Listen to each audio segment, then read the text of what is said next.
Salut, c'est Cyril de Transpo-Vélo, la société de transport spécialisée dans le transport de vélo. Bienvenue dans cette nouvelle vidéo où on va voir ensemble comment emballer son vélo avec un minimum de démontage pour l'expédier avec le service éco de Transpo-Vélo.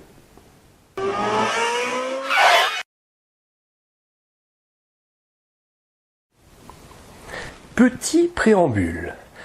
Cette vidéo est un tuto qui fonctionnera pour 80% des vélos. Mais il peut arriver que vous ayez un vélo un petit peu particulier, que ce soit au niveau de la motorisation ou de la taille ou autre. Donc déjà, avant de faire quoi que ce soit, je vous invite à regarder cette vidéo en entier, même si elle est quand même assez longue, vous la regardez en entier pour vous assurer qu'elle peut correspondre à votre cas. Et si oui, vous la reprenez étape par étape pour faire votre emballage. Ne foncez pas tête dans le guidon, prenez le temps de vérifier que ça vous correspond. Ça c'est dit, commençons. La première chose à trouver, avant même de commencer, avant même de démonter le vélo, quoi que ce soit sur le vélo, la première chose à trouver, c'est un carton. Un carton de vélo aux dimensions suffisantes pour que vous puissiez y glisser votre vélo. Chez Transpo-Vélo, ça nous arrive encore trop souvent d'avoir des personnes au téléphone qui nous demandent si c'est absolument nécessaire de mettre le vélo dans un carton. Si ça ne suffirait pas de l'enrouler dans du papier bulle par exemple. La réponse est non. Ça ne suffit pas d'enrouler un vélo dans du papier bulle pour l'expédier. Si vous faites ça, déjà le livreur va sûrement refuser de collecter le vélo, et il aura raison. Et même s'il accepte, même s'il procède à l'enlèvement dans cet état, vous pouvez être sûr que votre vélo arrivera endommagé. Et vous pouvez être sûr aussi que l'assurance ne prendra rien en charge, estimant sans doute, en voyant à quel point vous avez négligé l'emballage. Donc, si vous n'avez pas de carton de vélo, il faut vous en procurer. Vous allez sur Amazon, ou vous tapez acheter carton de vélo sur Google, ou alors, et c'est ce que font 90% de nos clients qui n'ont pas de carton, vous vous adressez à un vélociste ou à un magasin de vélo à côté de chez vous, qui voudra bien vous céder un carton de vélo. Donc c'est bon, on a notre carton. Là, c'est un carton de 160 par 30 par 80 cm. C'est la taille qu'on trouve le plus facilement à l'achat sur Internet. Et ça va suffire pour la démo. Et si jamais votre vélo est d'une plus grande taille, il vous faudra trouver un carton suffisamment grand. Il vous faudra aussi du gros ruban adhésif, des chutes de carton, un petit carton pour les accessoires et de quoi combler l'espace vide dans le carton. Donc on verra dans la suite de la vidéo, mais ça peut être des couvertures, de la mousse ou du papier bulle ou des chutes de polystyrène. Des choses pour combler. Et vous aurez besoin aussi d'un minimum d'outillage pour le peu de démontage qu'on vous propose. Généralement, un jeu de clés Allen, ce sont les clés à bout hexagonal. Une clé de 15 pour les pédales, ça dépend des pédales, mais souvent ça peut être des clés de 15, et ça dépend aussi si vous avez à démonter les pédales. Et parfois, c'est assez rare, mais ça peut arriver sur certains vélos, un jeu de clés Torx. Les clés Torx, vous savez, ce sont les clés à embout en étoile. Une fois qu'on a tout ça, on va procéder au démontage et à la protection du vélo. On va vous mettre ça simultanément sur un vélo de route et sur un VTT. Si vous avez un vélo de ville, à moins que vous ayez un modèle très particulier, un vélo de ville, ça va être comme pour ce VTT. Et on va vous montrer ça dans mon garage. On s'est mis à votre place, comme ça se passera sûrement pour vous. En tout cas, on ne voulait pas le faire à l'entrepôt, où on a beaucoup de place. On voulait que ça ressemble à votre situation au maximum. Voilà, donc on a notre vélo. On commence avec le vélo de route à emballer. La première chose à faire absolument, c'est de prendre des photos, et aussi pourquoi pas des vidéos, pour montrer l'état du vélo avant sa prise en charge par le livreur. N'ayez pas peur d'en prendre un maximum, suffisamment, sous tous les angles, de près, pour qu'on puisse bien voir les détails du vélo. Et après, on passe au démontage du vélo et on va commencer par démonter les pédales. Pour démonter les pédales, ça va dépendre des pédales, mais vous allez avoir besoin soit d'une clé Allen de 6 ou de 8, soit d'une clé de 15, ou sinon d'une clé à pédale si vous en avez une. Et parfois, vous aurez le choix. Vous pourrez démonter soit avec une clé Allen, soit avec une clé 15. Ce sera à vous de choisir. Moi, je vous conseille de privilégier la clé Allen dès que c'est possible. Parce qu'avec la clé de 15, ou la clé à pédale, vous risquez, c'est pareil, vous risquez de rayer la manivelle en tournant. Et ça serait dommage. Et parfois, vous n'avez pas le choix. Si c'est clé de 15 obligatoire, vous faites attention de ne pas rayer en dévissant. Et attention, pour dévisser une pédale de vélo, c'est pas comme pour dévisser un bouchon de bouteille ou un boulon de roue de voiture. Ça va dépendre de quelle pédale vous êtes en train de vous occuper. Il va falloir tourner dans un sens ou dans l'autre en fonction du côté. Et là, j'ai une première petite astuce pour que vous ne vous trituriez pas le cerveau dans tous les sens. Pour démonter une pédale, qu'elle soit à gauche ou à droite, il faut tourner dans le sens contraire au pédalage, donc vers l'arrière. Le pédalage, c'est dans ce sens. Le dévissage d'une pédale, c'est dans l'autre sens. Que ce soit la pédale de gauche ou la pédale de droite. Que vous utilisiez une clé Allen ou une clé de 15, vous tournez dans le sens contraire au pédalage. Ça peut être assez dur en fonction de si ça a bien été graissé au montage et depuis combien de temps ça n'a pas été démonté aussi.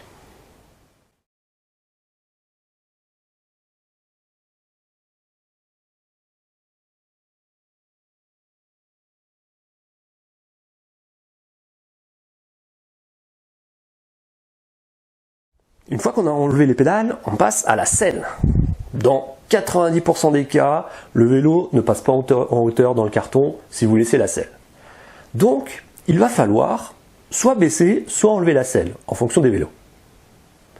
Si vous avez un vélo de route comme celui-ci, avec des dérailleurs Shimano Di2 électriques, il faut savoir que la batterie, pour le fonctionnement de ces dérailleurs, se trouve dans la tige de selle. Et ça vous complexifiera le démontage de la selle, parce qu'il va falloir débrancher la batterie, et que c'est pas toujours facile, pas toujours possible même, et que même si c'est faisable, les fils sont tellement courts qu'il y a un fort risque qu'ils tombent dans le cadre, donc grosse difficulté en vue pour le démontage et aussi pour le remontage. Et il faut quand même penser à la personne qui devra remonter le vélo, c'est bien plus sympa de lui éviter des galères comme celle-là. Donc si vous avez ce cas-là, on va se contenter de baisser la selle au maximum. Et pour ça, il faut localiser le serrage de selle. Sur ce vélo, il est à l'arrière du tube de selle, mais ça peut être plus classique, comme par exemple ce serrage-là, ou ça peut être sur le devant ou le dessous, ça dépend des vélos, on ne va pas tous les voir ici, mais vous arriverez sûrement à trouver le serrage de selle, il n'est jamais très loin de la selle de toute façon. Si vous avez un VTT, soit vous aurez un serrage classique, et c'est pareil pour baisser la selle, soit votre selle est télescopique et vous n'avez qu'à actionner la manette et appuyer dessus pour la rentrer, la descendre au maximum. Et sur un vélo de ville, bien souvent, c'est un serrage classique comme celui-ci, et ça peut même être un serrage rapide d'ailleurs, ça se voit très souvent. Et là, c'est super simple à dévisser, vous baissez la selle à fond, ou alors vous pouvez retirer la selle sans souci, parce que sur un vélo de ville, c'est hyper rare qu'il y ait des dérailleurs électriques. En tout cas, moi, j'en ai jamais transporté. Attention quand même, si vous enlevez la selle, quel que soit le type de vélo, attention de ne pas perdre le serrage. De plus en plus, on voit des serrages de selle qui sont des pièces amovibles. C'est le cas par exemple sur ce vélo de route.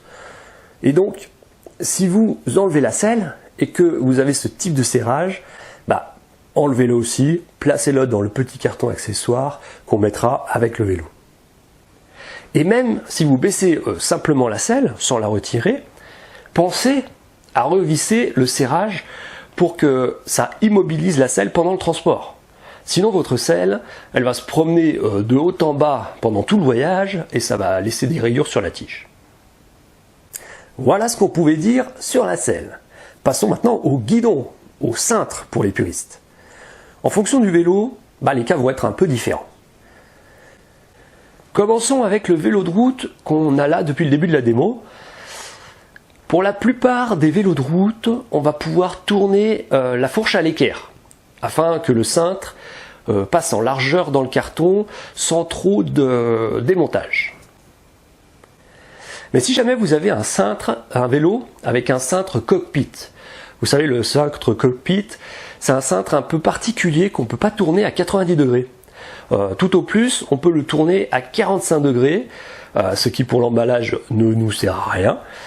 Donc, si vous avez ce type de cintre et que vous ne vous sentez pas de le démonter, et moi je vous déconseille de démonter ce type de cintre, parce que c'est quand même assez galère à démonter et à remonter. Si vous avez ce type de cintre, ce qu'il vous faut, c'est aller voir votre vélociste pour qu'il vous donne un carton de grande largeur. Ça existe, et ce sera plus simple pour vous, un carton de grande largeur pour pouvoir mettre le vélo sans tourner le cintre. Là, on a un cintre classique et on va le tourner à l'équerre. Donc pour faire ça, on va d'abord protéger le tube horizontal, avec comme ici un tube mousse, ou alors avec du bullpack que vous scotchez, ou une bonne épaisseur de chiffon par exemple. On va le protéger pour pouvoir tourner la fourche et incliner le cintre vers le bas, en quelque sorte autour du tube horizontal, comme ceci. Généralement, il y a 4 vis à desserrer pour faire ça. Vous n'êtes pas obligé de les dévisser complètement, mais vous les desserrez suffisamment pour que ça ne fasse pas de rayures en tournant le cintre vers le bas. Et aussi, vous verrez pourquoi un peu plus loin dans la vidéo, c'est mieux de tourner le guidon sur la droite, surtout s'il s'agit d'un cintre de route comme ici, comme on a ici. Vous le tournez à l'équerre à droite, on verra pourquoi après. Et après avoir tourné le cintre vers le bas, vous pensez bien, comme on l'a dit pour la selle juste avant, vous pensez bien à resserrer les vis pour qu'elles ne se dévissent pas pendant le transport et qu'elles n'aillent se promener dans le carton et faire des impacts sur le vélo. Et aussi pour que le cintre ne bouge pas pendant le transport. Et enfin, on va attacher le cintre au tube horizontal, toujours pour éviter les mouvements pendant le transport. Vous l'attachez au tube avec un scratch, comme nous on fait ici, ou avec une ficelle, un lacet, ou avec du scotch. Attention quand même, si vous utilisez du scotch, et c'est valable ici pour le cintre, mais c'est valable partout où vous utiliserez du scotch, attention de ne pas coller votre ruban adhésif directement sur le cadre ou n'importe où sur le vélo. Parce que sinon, votre destinataire, il va galérer pour enlever les traces de colle, s'il y arrive. Ou pire, ça risque même d'arracher la peinture en retirant le ruban adhésif. Donc, vous scotchez sur le bullpack, ou sur la mousse, ou sur le carton, mais pas directement sur le vélo. Avant de poursuivre, on va faire l'opération de démontage du cintre sur un VTT parce que c'est un petit peu différent. Là, sur le VTT, quand on tourne le guidon à 90, on voit bien que le vélo, il ne rentre plus dans le carton. Le cintre est trop long. Et ça va être le cas pour la plupart des VTT, et ça va aussi être le cas bien souvent avec la plupart des vélos de ville.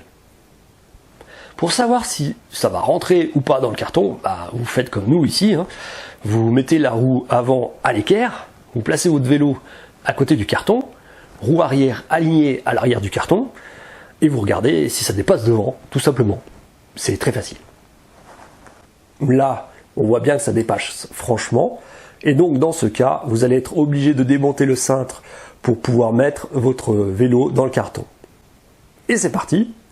Vous prenez la clé Allen qui va bien, vous dévissez les 4 vis qui tiennent le cintre, et contrairement au vélo de route où on faisait que desserrer les vis, là, vous les dévissez complètement pour pouvoir retirer le cintre.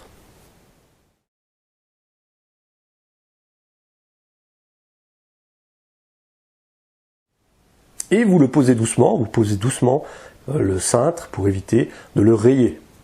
Et vous pensez bien à remonter la bride de la potence et à resserrer les 4 vis pour qu'elles ne se dévissent pas pendant le voyage, toujours pour la même raison. Après, il faut protéger le cintre.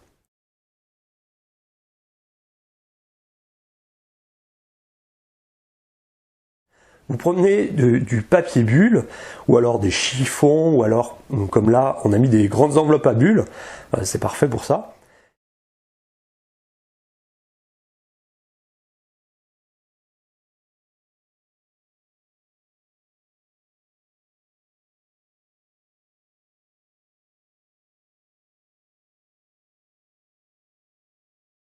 Et vous scotchez tout ça pour que ce soit bien protégé.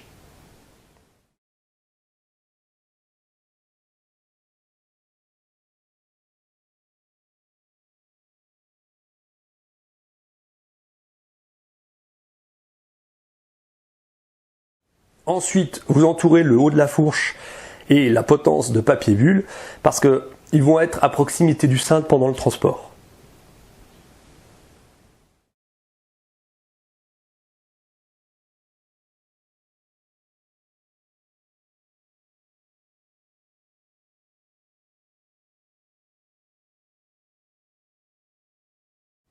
Voilà pour la spécificité pour un VTT, et je vous le redis, c'est aussi valable pour la plupart des vélos de ville.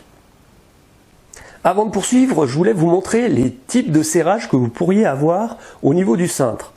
Ça peut vous intéresser dans le cas où le démontage du cintre n'est pas obligatoire, n'est pas nécessaire, mais que vous avez un garde-boue qui vous empêche, un garde-boue du coup, il va vous empêcher de simplement tourner la fourche à l'équerre, puisqu'il va se mettre aussi à l'équerre dans ces cas-là. Dans ces cas-là, vous êtes obligé de tourner le cintre, mais sans que ça tourne la fourche. Par exemple ici, sur ce vélo de ville, ou aussi sur mon vieux vélo Peugeot des années 90 ici, le serrage du cintre se fait depuis le dessus. C'est vrai qu'on ne voit plus trop ce type de serrage sur des vélos de route, c'est clair. Mais on le retrouve sur un grand nombre de vélos de ville. Et c'est pour ça que je vous le montre. Pour tourner le cintre, vous dévissez depuis dessus avec une clé Allen. Attention, attention, vous ne dévissez pas tout. Vous dévissez simplement pour que le cintre puisse tourner librement. Vous dévissez jusqu'à ce qu'il se désolidarise de la fourche. Comme ça. Voilà, on tourne le cintre, la fourche ne tourne pas. Et une fois le cintre dans la position souhaitée, comme toujours, vous resserrez. Très important, vous resserrez bien pour que l'ensemble ne bouge pas et surtout pour que ça ne se démonte pas pendant le transport. Un autre type de serrage qu'on retrouve ici sur le vélo de route qu'on a manipulé jusque-là. Et là aussi, il y a de très nombreux vélos de ville qui ont ce type de serrage, cet ensemble cintre-potence comme là. Et c'est pour ça que c'est important de vous le montrer. Pour ce type de serrage, il faut desserrer les 2 vis qui sont sur le côté. Attention, il ne faut surtout pas dévisser la vis du dessus, qui a un rôle différent. Vous n'y touchez pas, vous n'avez pas à y toucher, vous ne vous occupez que des 2 vis, les 2 vis qui sont sur le côté de la potence. Parfois c'est comme ici, il y en a une de chaque côté, et parfois elles sont du même côté, ça dépend des vélos. Voilà, comme je disais un peu avant, ce qu'on vient de voir, c'est pour les cas où vous avez besoin de laisser la fourche dans l'axe. C'est comme ça notamment quand vous avez un garde-boue.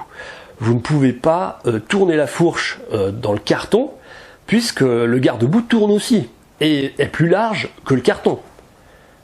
Mais si la taille du carton le permet en longueur, c'est toujours mieux de tourner le cintre que de le démonter complètement. On en a fini pour ce qui concerne le guidon. Avant d'enlever la roue avant, on va se concentrer un peu sur la transmission. D'une part, on va faire le maximum pour éviter que la chaîne ne déraille pendant le voyage. Et d'autre part, si elle déraille, on va faire pour qu'elle ne pourrisse pas tout le cadre en laissant des traces d'huile ou de graisse partout. Donc la première chose, on commence par mettre une vitesse qui tend la chaîne. Vous mettez le grand plateau à l'avant. Bon, là, on a un seul plateau sur le VTT, donc pas le choix. Mais si vous avez plusieurs plateaux, vous mettez le plus grand, il faut que ça tende la chaîne. Si la chaîne est bien en tension, elle risque moins de dérailler sans raison. Et à l'arrière, vous mettez le deuxième plus grand pignon, comme là. Là, vous vous demandez, pourquoi pas le premier? C'est vrai que si on veut tendre la chaîne au maximum, mettre le plus grand pignon à l'arrière, ça paraît être une bonne idée. Mais en fait, pas tant que ça. En mettant le plus grand pignon, déjà, on crée une torsion sur la chaîne qui n'est pas très bonne, mais surtout, en montant sur le plus gros pignon, on s'expose au risque que si la chaîne déraille pendant le trajet, elle tombe derrière, entre la cassette et les rayons de la roue. Et là, si ça fait ça, c'est galère, ça fait des marques de partout, ça raye, ça va se coincer et ça risque d'être bien pénible à remettre correctement. Donc en résumé, gros plateau à l'avant, deuxième grand pignon à l'arrière. Et ce sera parfait. Ensuite, on va protéger quand même le tube sous la chaîne au cas où elle venait à dérailler malgré tout. Ça peut arriver, on ne maîtrise pas toujours. Donc on va protéger le tube près de la transmission, comme le tube horizontal, avec une mousse, avec du papier bulle, avec des chiffons. Le tout c'est que ce soit protégé à ce niveau-là. Et voilà, maintenant on peut passer au démontage de la roue avant. Alors attention, si jamais vous avez un vélo électrique avec la motorisation dans la roue avant, par exemple comme ici sur ce vélo, attention avant de démonter. Certains vélos, c'est super galère, il n'y a même pas de fiche en fait. On ne peut même pas débrancher le cordon d'alimentation du moteur. C'est une catastrophe. Et donc, si vous êtes dans ce cas, une seule solution, c'est de trouver un carton qui vous permette d'emballer le vélo sans enlever la roue avant. Mais heureusement, bien souvent, c'est beaucoup plus facile, comme ici avec le VTT, c'est un blocage rapide. Il suffit de tourner la petite manivelle, d'enlever l'axe et vous pouvez enlever la roue. Quand vous avez enlevé la roue, vous remettez l'axe de roue et vous le resserrez pour éviter de le perdre. Vous ne resserrez pas comme un malade pour pas casser la fourche, ça serait bête, mais vous serrez juste assez pour que ça ne se divise pas pendant le voyage. Si vous avez des freins à patins, vous avez à ouvrir l'étrier pour enlever la roue. C'est fait pour enlever la roue. Voilà, comme ça. Et si vous avez des freins à disque, comme c'est le cas maintenant de 80% des vélos de maintenant, il faut que vous mettiez, une fois que vous avez enlevé la roue avant, il faut que vous mettiez une petite entretoise entre les plaquettes pour éviter qu'elles ne se collent, qu'elles viennent se serrer pendant le voyage, parce que c'est un peu galère à ouvrir les plaquettes une fois qu'elles sont serrées. Et si vous ne mettez pas d'entretoise, vous pouvez prendre un petit carton, un petit bout de carton que vous enquillez là entre les plaquettes. Au niveau des serrages de roue, vous pouvez aussi avoir ce type de serrage. Là, c'est un serrage rapide. Pour enlever la roue, vous relevez le serrage et vous dévissez en tenant l'écrou de l'autre côté. Petite différence avec un blocage rapide qu'on a vu un peu plus tôt dans la vidéo, vous ne remettez pas le blocage sur la fourche, ça ne tiendra pas. Vous ne le laissez pas non plus, vous ne laissez pas le blocage, le serrage sur la roue, ça va vous gêner pour plus tard. Vous le dévissez complètement, vous l'enlevez de la roue et vous revissez l'écrou pour ne pas le perdre. Et vous le mettez dans un petit carton accessoire, dans le carton accessoire qu'on mettra ensuite avec le vélo. Et puis, dans certains cas, vous n'avez ni serrage rapide, ni blocage rapide, vous avez juste des écrous ou une vis. Donc là, il vous faudra soit une clé Allen, soit une clé de 15. Et attention de ne pas perdre les pièces quand vous les démontez. De manière générale, si ce n'est pas un serrage rapide, vous remontez les pièces après avoir enlevé la roue. Voilà, on en a fini avec le démontage, on va pouvoir mettre le vélo dans le carton, mais avant, on fait une photo. On fait une photo du vélo devant le carton qui montre les protections qu'on a mises autour. Allez, on passe à l'emballage. Donc première chose, avant de mettre le vélo dans le carton, il faut renforcer le fond. Vous prenez des chutes de carton que vous aurez récupérées et vous les plaquez au fond pour faire une double ou une triple épaisseur. Et surtout à l'endroit où on va reposer la fourche pour éviter qu'elle ne traverse le carton à la première occasion. Donc maintenant, on a mis nos renforts, on peut mettre le vélo dans le carton.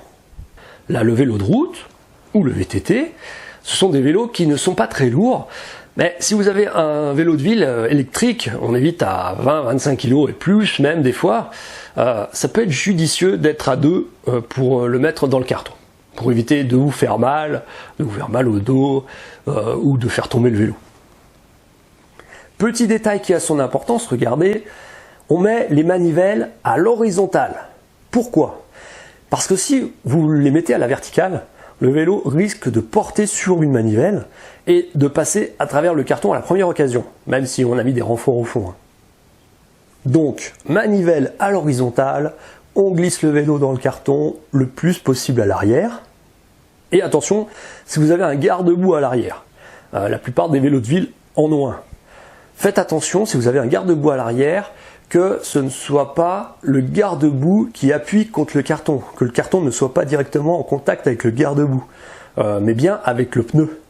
Sinon, vous pouvez être sûr que votre garde-boue il arrivera cassé ou peut-être déboîté au mieux. Donc si besoin, vous rajoutez des épaisseurs de carton à l'arrière pour faire que le vélo soit bien en appui sur le pneu et pas sur le garde-boue.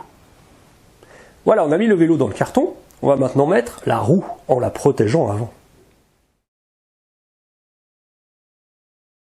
Pour protéger la roue, vous prenez une bande de carton comme celle-ci et vous mettez la roue dedans en mettant le disque côté extérieur du carton. Le disque à l'extérieur parce que c'est une source de collision supplémentaire le disque. Le disque c'est quelque chose qui peut venir rayer le cadre. On met donc le disque côté extérieur, c'est mieux. Et évidemment, si vous avez des freins à patins, vous n'êtes pas concerné du tout par ça. Le sens de la roue n'a pas d'importance. Une petite parenthèse, un petit rappel. Avant d'entourer la roue dans la bande de carton, vérifiez, normalement c'est bon puisqu'on en a parlé juste un petit peu plus tôt, mais vérifiez qu'il n'y a plus de serrage de roue. Comme ici sur cette roue, on enlève le serrage et on le met dans le carton des accessoires. Et on met la roue protégée dans le carton, à côté du vélo, côté pédalier. Vous vous rappelez, on avait dit qu'il fallait tourner le cintre du côté droit, c'est pour qu'il y ait la place du côté pédalier. Pourquoi côté pédalier? Parce que le carton qu'on a mis autour de la roue va jouer un rôle de protection supplémentaire pour le dérailleur. Le dérailleur qu'on a positionné, si vous avez bien fait comme on a dit, le dérailleur est positionné sur un gros pignon. Ce qui fait qu'il est rentré sous la cassette et que notre carton de roue ne va pas être en contact avec le dérailleur, mais avec le boulon de roue ou avec le cadre. Et donc, notre carton de roue protégera un peu plus le dérailleur, qui est la pièce qui prend le plus pendant les transports. C'est la pièce la plus fragile. C'est souvent que la patte de dérailleur se trouve tordue pendant le transport parce que c'est quelque chose de fragile et que ce n'est pas toujours très bien protégé. Voilà, on a mis la roue dans le carton. Maintenant, passons aux accessoires. Les accessoires, les petits accessoires, je précise, on ne parle pas ici d'un siège porte-enfant ou d'un panier, non, on parle des petits accessoires. Les petits accessoires, ça peut être quoi? Ça peut être les pédales qu'on a enlevées du vélo en début de vidéo, ça peut être le serrage de roue, pour ceux qui en ont un qui est amovible, ça peut être le serrage de selle, s'il est amovible aussi et que vous avez enlevé la selle, ça peut être un bidon, éventuellement, si vous n'avez plus de place dans la valise des vacances. Bref, en gros, ce sont les petites choses qui vont avec le vélo et qu'on va mettre dans un petit carton comme celui-ci. Petite astuce, quelque chose qu'on aime bien faire chez Transpo Vélo quand on emballe un vélo, c'est de choisir un carton accessoire qui fait la même taille que la largeur du gros carton du vélo. Comme là, on a trouvé un petit carton parfait pour nos deux pédales, on va les glisser dedans et on va les immobiliser dans ce petit carton.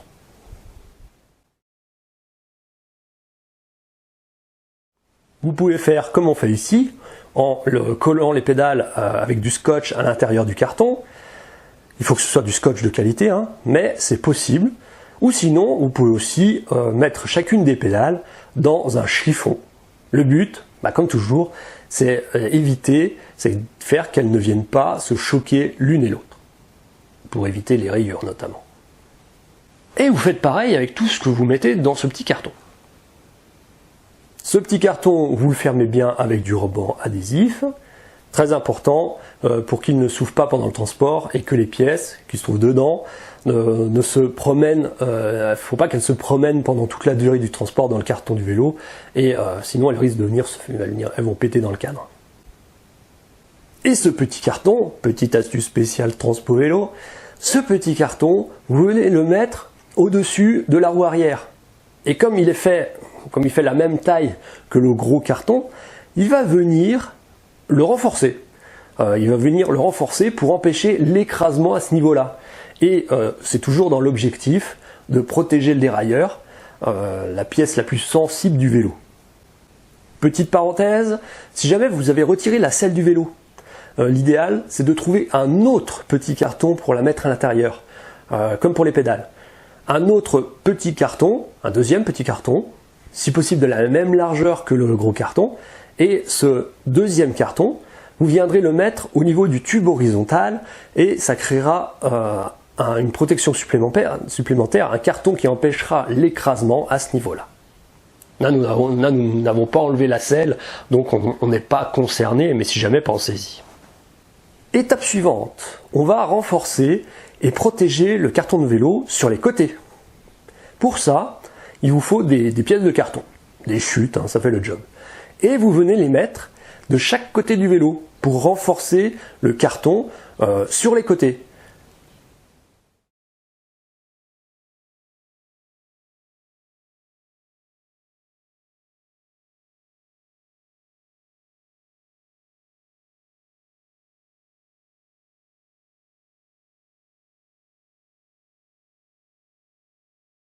Et on en mettra aussi sur le dessus après.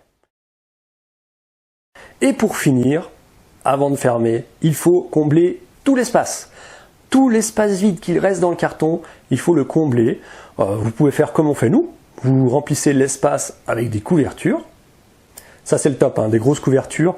Vous pouvez aussi le faire avec du bullpack, avec de la mousse, des flocons de polystyrène.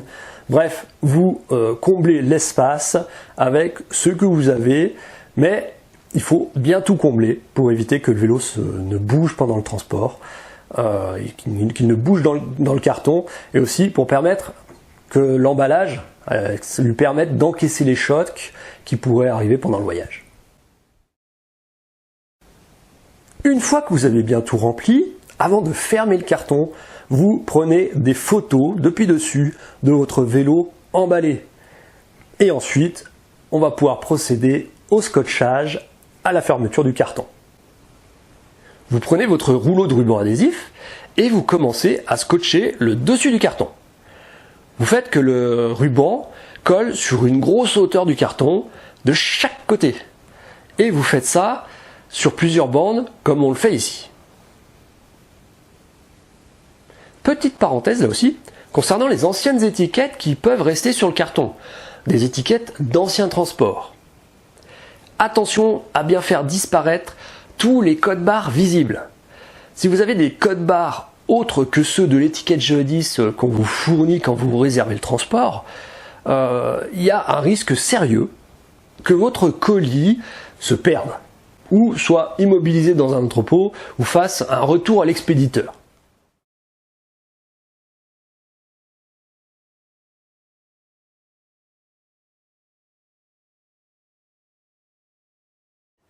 Donc, une seule étiquette avec un code-barre visible que vous collez sur le dessus du carton et il n'y aura pas de souci. J'en profite aussi, puisqu'on parle d'étiquette, pour faire une petite remarque sur la mention fragile qu'on voit ici sur notre carton de vélo. Bon, c'est bien de mettre une mention fragile sur le carton, mais il ne faut pas trop avoir d'espoir que votre étiquette fragile fasse une réelle différence. Et surtout, mettre une étiquette fragile ne vous dédouane pas de l'obligation de faire un emballage de qualité, en suivant bien toutes les étapes qu'on a vues précédemment. On continue avec notre scotchage. Vous tirez donc plusieurs bandes sur la largeur, vous en tirez aussi sur la longueur.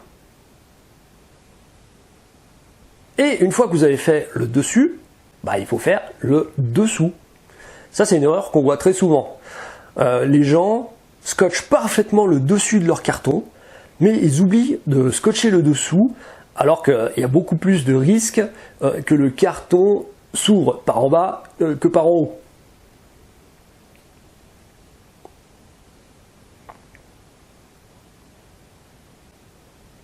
Donc, vous retournez le carton, vous y prenez à deux s'il est lourd, et vous faites la même opération en tirant des bandes de ruban adhésif sur la largeur et sur la longueur.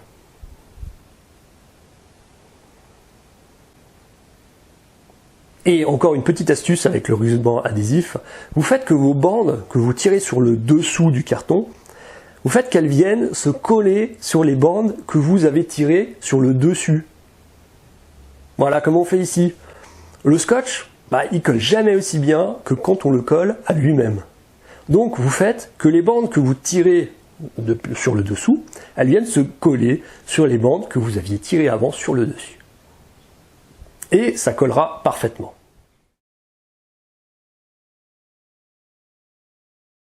Dernière chose, une fois que vous avez scotché dessus et dessous, vous jetez un coup d'œil tout autour de votre carton et vous repérez les impacts, les trous qu'il pourrait y avoir.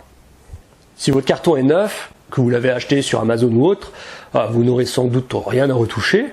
Mais si c'est un carton que vous avez récupéré dans un magasin de vélo ou un vélociste, il n'est pas rare de trouver ce genre de petits impacts.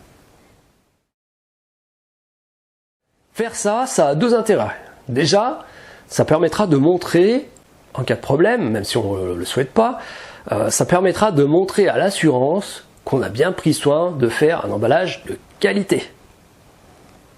Et deuxième intérêt, si vous réparez bien toutes les anomalies du carton, ça permettra à votre destinataire de se rendre compte d'un simple coup d'œil, s'il voit des trous dans le carton qu'il reçoit, d'un simple coup d'œil, il pourra se dire qu'il peut y avoir un problème.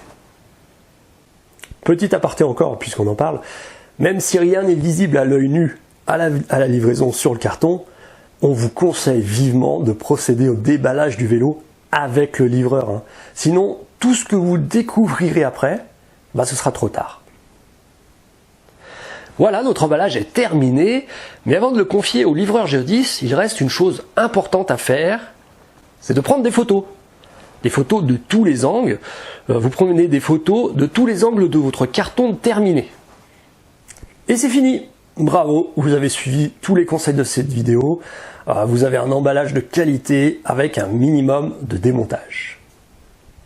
Alors bien sûr, et même si ça ne nous est jamais arrivé au moment où on tourne cette vidéo, il faut que vous soyez conscient que malgré tous vos efforts et la qualité de votre emballage, même si vous avez suivi à la lettre tous les conseils de cette vidéo, malgré ça, il pourra arriver qu'il y ait un problème pendant le transport.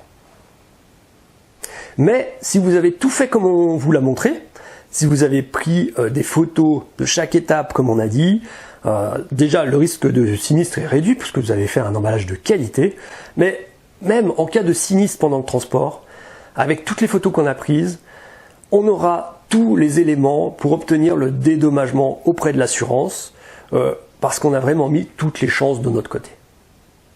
Avant de clôturer cette vidéo, je voulais revenir sur les cas des vélos qui sont grands, et notamment ceux qui ont la motorisation dans la roue avant et qu'on ne peut pas démonter. Vous avez ici un exemple de très grand carton, ça existe, les très grands cartons, même si c'est plus dur à trouver, et vous voyez qu'on peut y mettre le VTT, qui est déjà un grand vélo, on peut le mettre en entier dans le carton, sans démonter la roue avant. Et si c'est votre cas et que vous n'avez pas le choix, vous pouvez trouver ce type de carton. Le gros défi dans ce genre de cas, c'est de réussir à vraiment immobiliser le vélo dans le carton. Réussir à faire qu'il ne puisse pas bouger d'avant en arrière. Ce sera la plus grosse difficulté. Et c'est absolument indispensable qu'il ne bouge pas, qu'il ne puisse pas bouger dans le carton du tout d'avant en arrière. Un dernier conseil au sujet de la batterie du vélo, c'est une question qui revient souvent. Si vous vous envoyez le vélo à vous-même, pour un déménagement ou pour les vacances ou autre, la batterie, je vous conseille de l'enlever du vélo et de la prendre avec vos valises, avec vos bagages. C'est la meilleure chose à faire. Et sinon, si c'est pour un envoi, pour une vente ou autre chose, le meilleur emplacement pour la batterie, c'est son emplacement sur le vélo. Sa place natale sur le vélo. Vous la mettez à sa place, sur le vélo, qu'elle ne puisse pas se détacher et qu'elle ne puisse pas se faire choquer par une autre pièce du vélo. Et tout dernier conseil cette fois-ci, pour le remontage, à la livraison. Vous allez devoir remonter le vélo, évidemment. Et vous allez devoir resserrer les vis. Il faut vous munir d'une clé dynamométrique pour resserrer ce qui a été démonté pour l'emballage et notamment pour le serrage du cintre. C'est important parce qu'un cintre pas assez serré, c'est le risque que la roue ne tourne pas en même temps que le guidon et c'est donc un risque fort de chute. Ou alors au contraire, si vous serrez trop, vous risquez de casser des pièces qui sont parfois en alliage de carbone et qui sont fragiles et qui peuvent donc casser si vous serrez trop fort. Si jamais vous avez un doute, que vous ne vous sentez pas trop à l'aise avec le remontage, vous vous adressez à votre vélociste préféré et vous pourrez rouler tranquille. Ça y est, on est arrivé à la fin de cette vidéo, assez longue quand même, mais quand même assez complète je pense, sur comment emballer un vélo avec un minimum de démontage pour l'expédier avec le service éco de Transpo Vélo. J'espère que vous avez aimé cette vidéo et je vous dis à très bientôt pour une autre vidéo sur le transport ou en tout cas une autre vidéo sur le vélo. Ciao!